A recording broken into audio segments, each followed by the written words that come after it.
बोल लक्ष्मी नारायण भगवान की जय।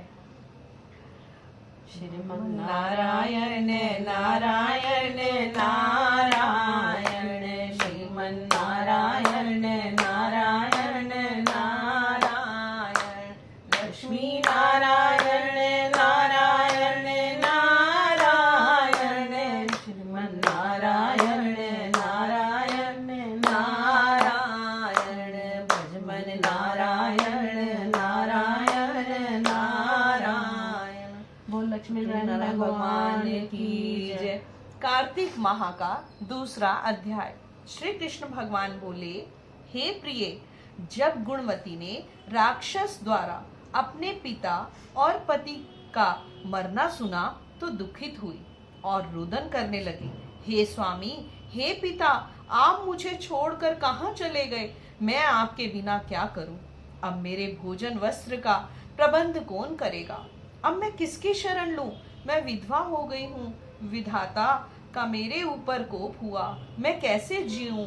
श्री कृष्ण जी बोले, कुकरी के समान विलाप करती हुई, हवा से हिलते हुए केले के पत्ते की तरह कांपती हुई वो पृथ्वी पर गिर पड़ी।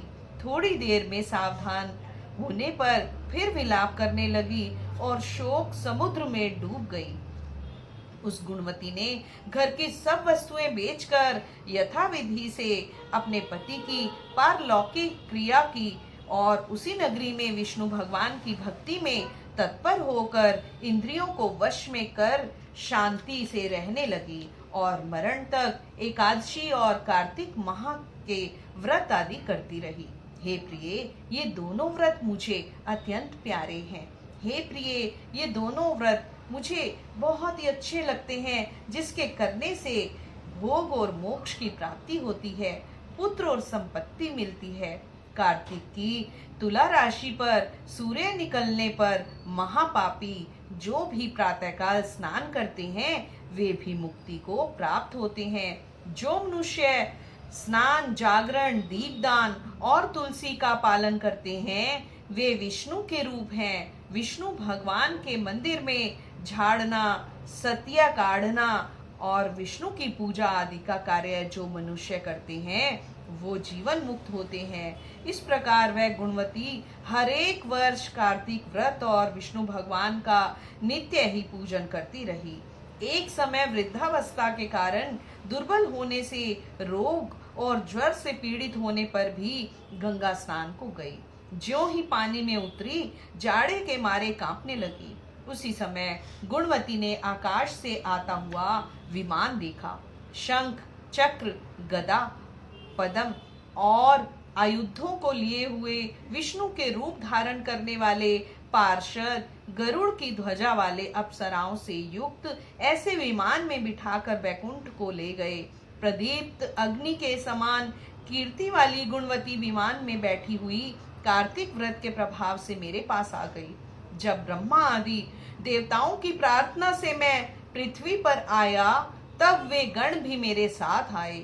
हे भामिनी, ये सब यादव मेरे गण हैं और तुम्हारे पिता देव शर्मा भी इस जन्म में सत्राजित हुए और तुम्हारे पति चंद्र शर्मा इस जन्म में अक्रूर हैं। और हे देवी, तुम वही गुणवती हो जो कार्तिक के स्नान के प्रभाव से मेरे लिए अत्यंत प्रिय हो। तुमने तो मेरे मन मंदिर के सामने तुलसी का बगीचा लगाया, उसी से यह कल्प वृक्ष तुम्हारे आंगन में है। कार्तिक में जो पहले तुमने दीप दान किए हैं उसी फल से तुम्हारी सुंदर देह और घर में लक्ष्मी देवी का निवास है। जो संपूर्ण व्रत आदि पति स्वरूप भगवान को अर्पण किए थे, इसलिए तुम मेरी पत्नी बनी हो। और तुमने जन्म मृत्यु तक जो कार्तिक व्रत उपवास किए हैं, इससे तुम्हारा वियोग मुझसे कदापि नहीं होता।